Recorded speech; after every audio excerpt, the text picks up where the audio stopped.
Hi everyone, welcome to lecture number 39, the first lecture on labor market dynamics in India. So far in this course, we have discussed about the evolution and growth of labor economics. We discussed the overview of labor market, the interaction of demand and supply. Specifically, we discussed about the labor supply, how the individuals they take the decision of hours of work. Also, we discussed some policy implications on labor supply, welfare programs and the work incentives. We discussed about the labor demand, we discussed about the employment decision in short run and long run by the firm. Further, we discussed about the labor market equilibrium. We discussed about the labor market outcomes in both competitive and non-competitive environment. We discussed about the impact on the labor market outcomes by the policies like payroll taxes and subsidies. Under non-competitive environment, we discussed about the labor market outcomes in monopsony, monopoly. Further, we discussed about the human capital, the role of human capital in labor market and its outcomes. We discussed about the rate of return to the schooling, the rate of investment in education. Then we discussed about the wage structure, the wage differentials, and also we discussed about labor market discriminations. Further, we discussed about labor market mobility, mobility both in terms of domestic as well as international, and what are the factors that affect this decision to migrate from one place to another for the worker. Then we discussed about unemployment, discussed about how it is a problem in all economies and different types of unemployment, and we discussed about the natural rate of unemployment, the steady state rate of unemployment. We discussed about some behaviors of job search and how the policies, the unemployment insurance affects the job search behavior of the individuals. So, we discussed so far on these aspects of the labor market theories and certain applications. In this lecture, we will discuss about the labor market dynamics in India. We will take into consideration all these aspects of labor market and discuss particularly in the context of Indian labor market. We will discuss about the employment, unemployment and labor force dynamics, how it has evolved over the period of time, how the structural changes has happened in the economy both in terms of output and employment. Now, before getting into the labor market dynamics in India, let us discuss some of the concepts and definition how we measure employment, unemployment and labor force in India. So, the entire spectrum of economic activities, human activities falls into two categories. One is economic activities, another one is non-economic activities. So, individuals they perform different wide range of activities in their day-to-day life. So, some of the activities are economic activities and some of the activities are non-economic activities. Any activity resulting in the production of goods and services that add some value to the national product is considered as an economic activity. So, for the employment and unemployment, such activities are included like production of all goods and services for the market, like pay or the profit. Doing those activities, the workers or the individuals they get some reward, which includes like government services also. Second category of economic activities includes production of primary commodities for own consumption and own account production on the fixed assets. So, these are the activities comes under economic activities and they comes under this while evaluating GDP or national product, we take into consideration these activities and these activities are considered as economic activities. Then the term economic activities is defined in employment and unemployment. It includes all the market activities performed for pay or profit which results in the production of goods and services for exchange, and non-market activities. There are certain non-market activities. When we talk about non-market activities, All these activities relating to the agriculture, forestry, fishing, mining, quarrying sector, industry division from NIC classification, national industry classification, if you take into consideration, these activities results in the production of primary goods for own consumption. Like it also includes free collection of crops, forestry, firewood, hunting, fishing, mining. So all the activities which comes under these categories for own consumption, they are non-market activities. Further activities relating to the own account production of fixed assets, like which includes the production of fixed assets including construction of own houses, roads, wells and machinery of tools. For household enterprises also construction of any private or community facilities free of cost. So, a person may be engaged in own account construction in capacity of either a labor or a supervisor. So, these categories comes under non-market activities, though these are economic activities, but these activities are not in the form of a kind of exchange in the market. So, market activities and non-market activities comes under economic activities. Now, when we measure this employment unemployment status of an individual, first we look at the activity status. Activity status means it is the activity situation in which a person was found during a specified reference period with regard to the person's participation in economic and non-economic activities.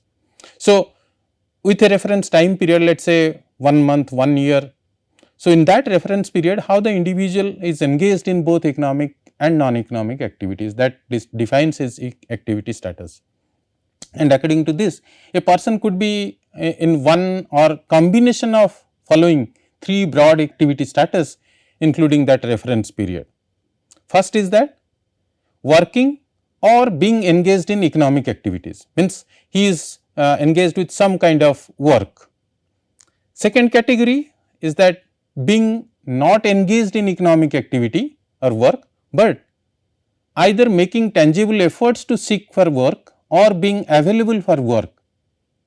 So, in that sense also he is considering some kind of activities which leads to find some economic activities. Third one is that being not engaged in any economic activity or work and not available for work. So, first category he is available, he is working, second category he is not working, third category he is not available for working, not engaged in economic activities, not working. So, based on this activity status we can define an individual that either he is employed or he is unemployed or not in labor force.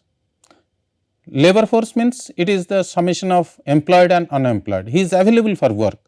If he is working, then he is employed. If he is not working, he is unemployed. But if the person is neither working nor available for work, then he is not in the labor force.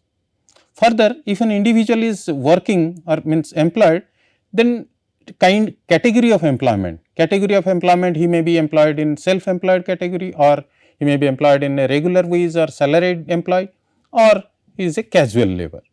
So, we will discuss about that how we measure in Indian context, that how we define that someone is employed, someone is unemployed and someone is not in labor force. When we are talking about that workers they are employed, means persons who are engaged in any economic activity or who despite their attachment to economic activity absent themselves from work for reason of illness, injury or any kind of physical disability or bad weather, festivals or social religious functions, or the convenience of necessitate this temporary absence from the work, these constitutes workers, means individual they are employed. However, this unpaid household members who assisted this operation of any economic activity in the household, farm or non-farm activities, were also considered as workers. So, in Indian context, if the person comes under this category, then we consider him as employed. Second category is unemployed. As per the economic activity status, he is unemployed, means a person who is owing to a lack of work had not worked, but either sought work through employment exchange or intermediaries or friends or relatives, or by making application to the prospect employers, or express their willingness or availability for work under prevailing condition of work and remuneration, were considered as those who were seeking for or available for work. They are seeking or available for work, but they are not working, means they are unemployed. So, both employed and unemployed category considered as the labor force. The persons, those who are either working, means they are employed, or seeking or available for work, means they are unemployed, this constitutes the labor force. And not in labor force, outside the labor force, means persons, those who are neither working nor seeking for or available for work for various reasons during the reference period, were considered as not in labor force. So, not in labor force category could be considered as like this: the students, those who are they are neither seeking for any job, or they are not working. So, students are out of labor force. So, there are so many categories which are considered they are out of labor force. Further, when we are saying somebody is employed, different category of employment, like self-employed, a person who operated in his own farm or non-farm enterprise, or is engaged in independently in profession or trade on own account, with one or few partners also, were deemed to be self-employed in the household enterprise, like own account workers, employers, helpers in the household enterprise. They are considered as the self-employed category. Regular wage and salaried employees, these were the persons who work in others' farm or non-farm enterprises. Both can be household or non-household, and in return they receive the salary or wage on a regular basis, not on the basis of daily or a periodic renewal of the work contract. So, they are considered as the regular wage or salaried employed. The another category of employment is that casual labor. A person who is casually engaged in others' farm or non-farm enterprises, this can be either household or non-household, and in return he receives wage according to the terms of the daily or periodic work contract, was considered as a casual labor. So, there are three types of employment, category of employment. It could be self-employed, or regular wage employed, or casual labor. Now, different approaches were followed to determine the activity status of the person. Now, if the person is surveyed, were classified into various activity category in three approaches. One is current daily status, current weekly status, and the UPSS status. So, these three approaches on the basis of economic activities pursued by the individuals specify their activity status. So, these three approaches are usual status approach, current weekly status approach, and current daily status approach. The reference period for these three categories are different. For UPSS usual status approach, the reference period is 1 year, which means individual is asked that what are the economic activities you have done with the reference to the last 1 year. When it is considered current weekly status, the individual is asked that what you have done in last week, and when it is comes to the daily status, it has been asked that to the individual that on the each day of the reference week, last week, what are the activities you have done. So, first approach takes into consideration the long term employment unemployment status of the individual, whereas the weekly status and the daily status takes into account the seasonal unemployment or the short term unemployment and employment status of the individuals.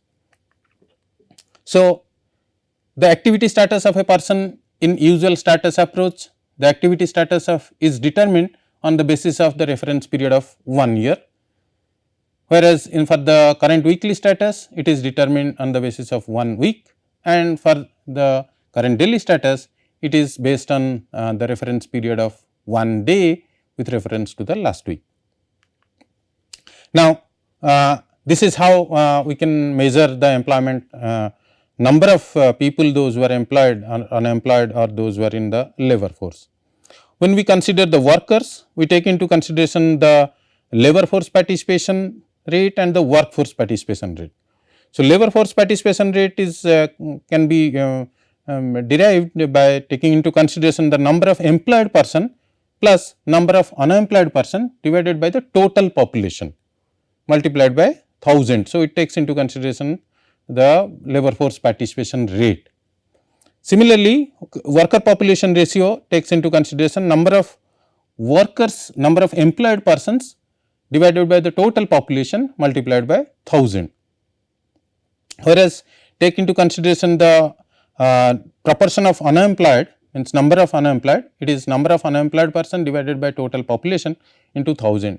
And when it comes to unemployment rate, it takes into consideration that on total number of unemployed persons divided by the labor force, means number of employed person plus number of unemployed person multiplied by 1000. So, we have three categories. One is workers, who means those who are employed, unemployed, and not in labor force. We take into consideration how we can estimate this workforce participation rate, labor force participation rate, and unemployment rate. Now, with these concepts, let me give you some data on Indian economy, on the status of on these different aspects and the key indicators of labor market. Before getting into these key indicators of the labor market, labor supply comes from the population.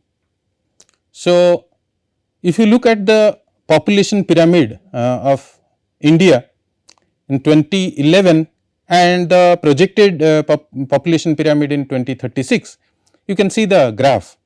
Now, in 2011, it is showing, you can see the number of population, particularly you can see from let us say let us start with the 15 to 59 age group. Now, you can see this is the productive age group, this is the percentage.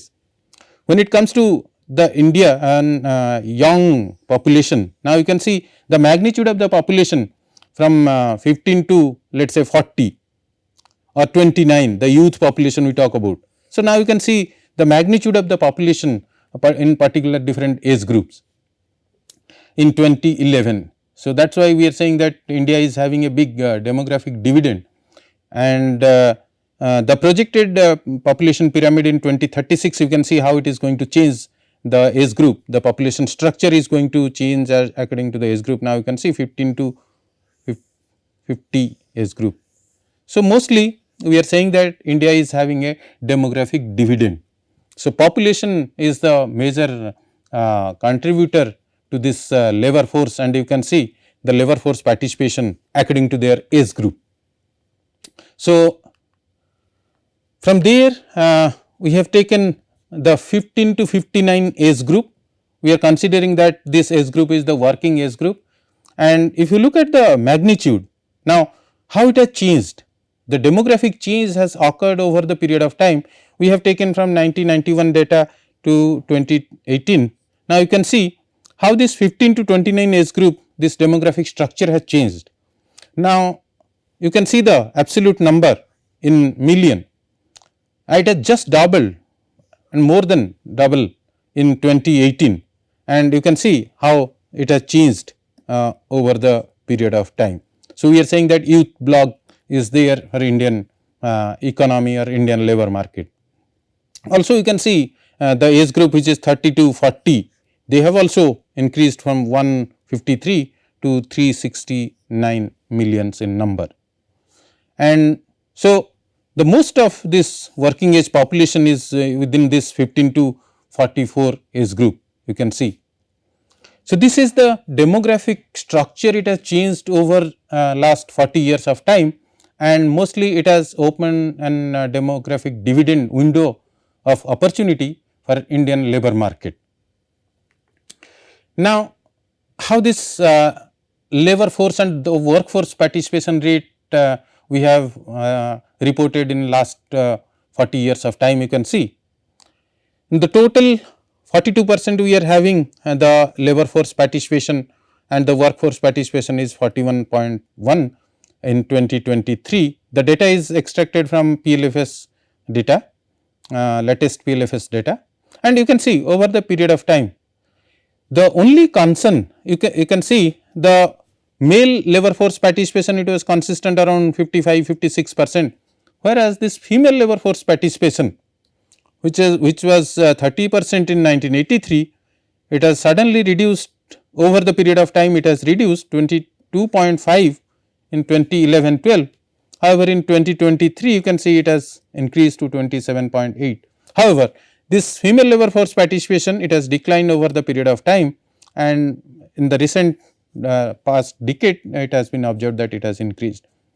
But you can see the data, it shows that female labor force participation is quite low.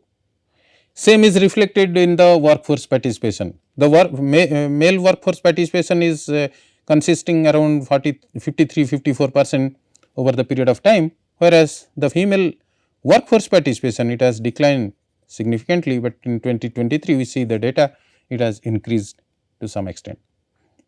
So, this is the distribution. This is one of the key aspect of Indian labor market, is that the female labor force participation is low.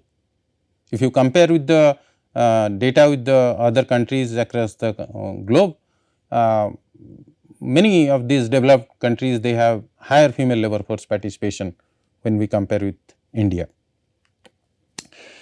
Another key indicator is that the unemployment rate. You can see the unemployment rate as per three different categories of activity status. The open unemployment is roughly around 4%, and when we look at this distribution, rural, urban, male, female, you can see the variation is there. But when we go with this UPS approach or UPSS approach, it is just 3.3% or 4% roughly, whereas when we go with this CWS approach, current weekly status approach, then it comes 5%. So, in India, unemployment rate is, the open unemployment rate is very low, which is one of the characteristics of many of the developing countries in the world. But this poses some questions that there could be some kind of other issues related to labor market, like underemployment. So, unemployment percentage is very low because of the nature of the economy. So, it is being a developing economy, most of you can see the per capita income is very low. So, as we discussed, if you remember, the poor, they cannot stay for a long time as unemployed. So, their discount rate is quite high. So, therefore, even if they do not find that much of ways, still they get into the work. So, that is why the labor market reflects a very low rate of open unemployment. When we talk about this labor force and the workforce participation rate, means how many percentage of the people they are employed and how many people are unemployed in an economy, we need to see that how economy has performed over the period of time. Now, if you look at the data, the growth performance of Indian economy, except few in 2008-9, you can see the data graph, and this is the growth rate of GDP, annual growth rate, and you can see only two time periods where 2007-8 was the financial crisis, then 2019 and 2022 the COVID. Other than these two major shocks, Indian economy has performed well over and above of a 6% growth rate. If you draw the data, then it has shown a decent economic growth over the period of time with a 6 to 7% growth rate. So, when we talk about this growth is also reflected in the labor market, how this growth is translated into the labor market, creating certain jobs, whether it has happened or not. Let us discuss about some of the aspects while considering the structural changes, the growth and the labor market performance together. Now, if you look at this graph, as we have seen that Indian economy has performed well in last 30-40 years of time over the 6% growth rate. Now, the sectoral distribution, which sector of the economy contributes to this growth or the change in the structure of the economy. Now, you can see the primary sector was contributing 30% in 1993. In 2023, it is roughly 18.19%. The contribution of finance, insurance sector, this has increased. The contribution of manufacturing, the contribution of hotel, trade, transport, the contribution of transport, communication. So, service sector mostly is contributing, and the primary sector, this contribution of primary sector, it has declined, and roughly you will find that contribution of this secondary sector is stagnant. So, the contribution of primary sector, it has declined, the contribution of service sector, it has increased, and the contribution of the manufacturing sector or the secondary sector is almost stagnant over the period of time. So, in the process of development, the structural transformation has happened in the product market. The share of output, it has changed, the composition of share of output is, it has changed. When we look at this through the labor market, now you can see the structural change, how it has happened in the labor market. In 93-94, 63% of the workforce, they were employed in the primary sector. It has come down to 46.5% in 2023 data.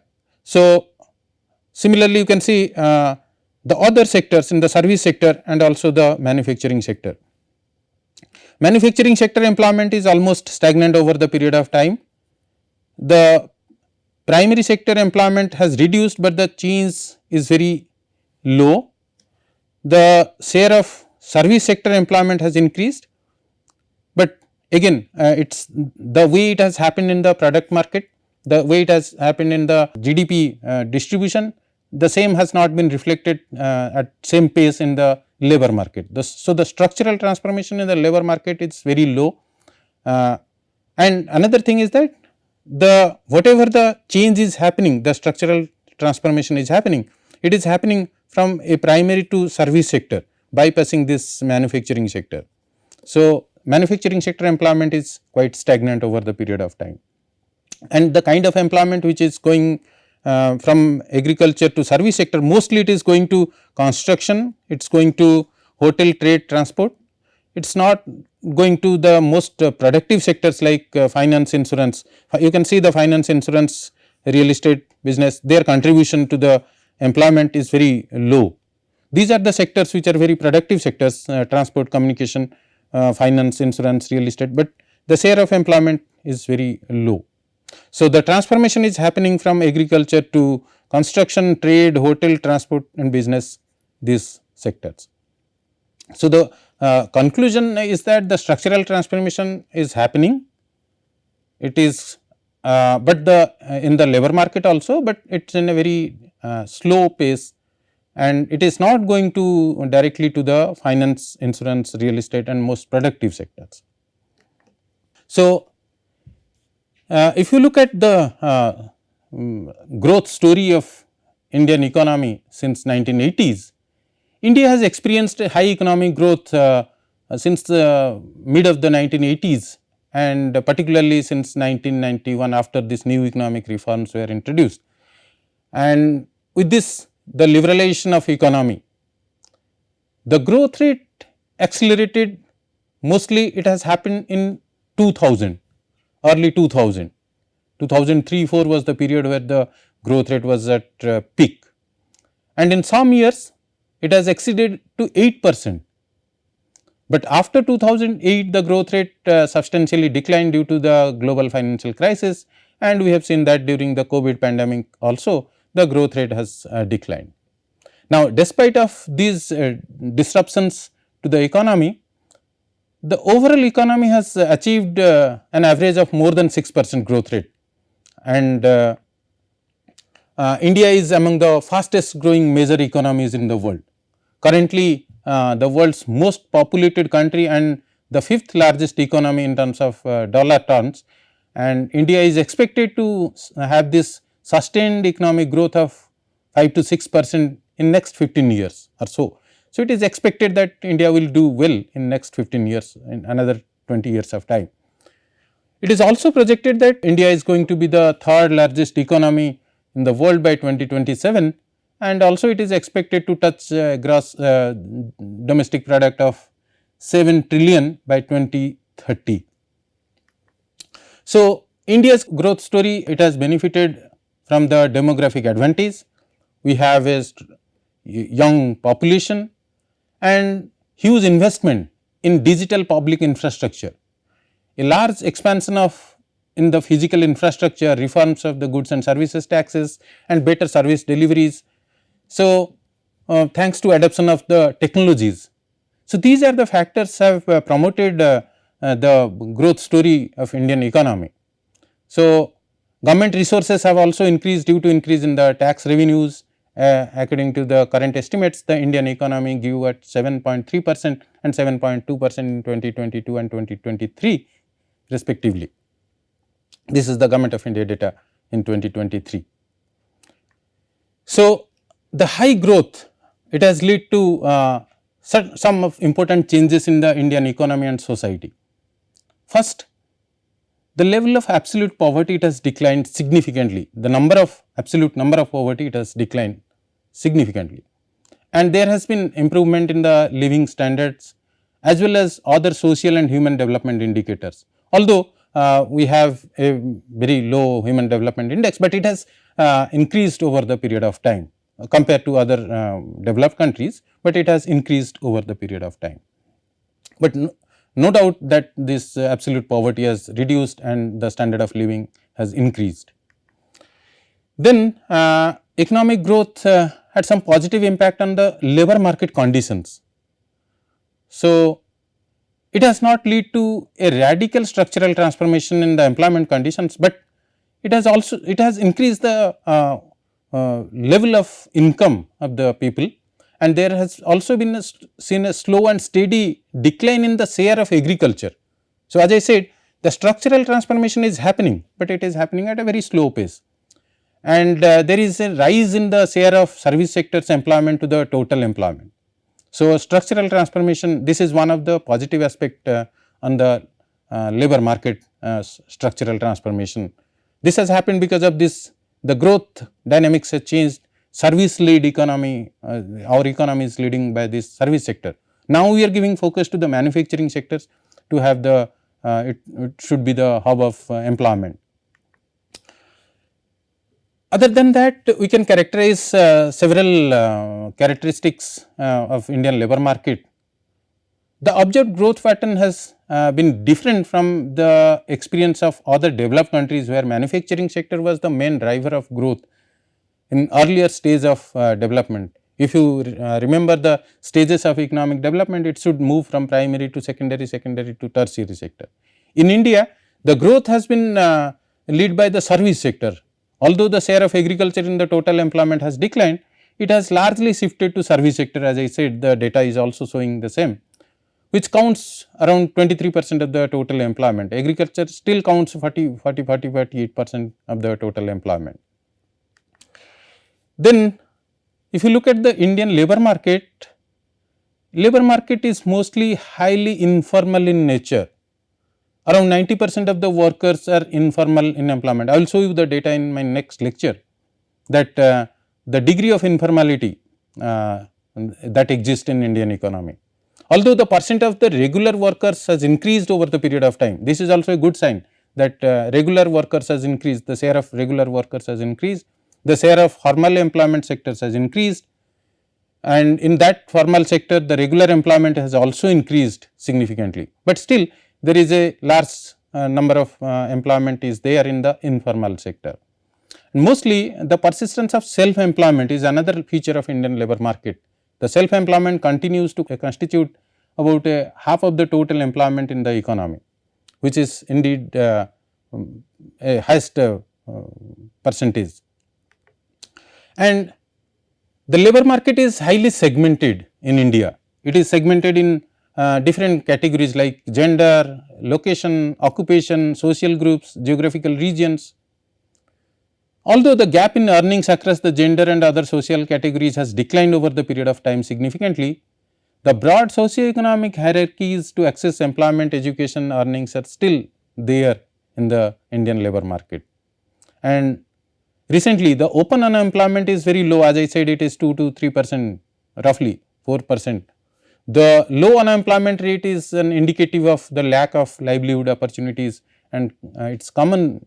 As I said, it is one of the common feature to the most of the developing economies, but we need to understand why it is very low.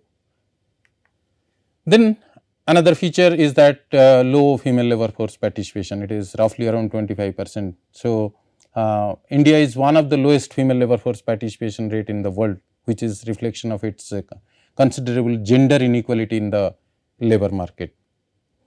So, considering these are some of the features of Indian labor market, in our next lecture I will discuss about the decent work, how the different categories of employments are there, how entire workforce is divided between this self-employed, regular and casual employment.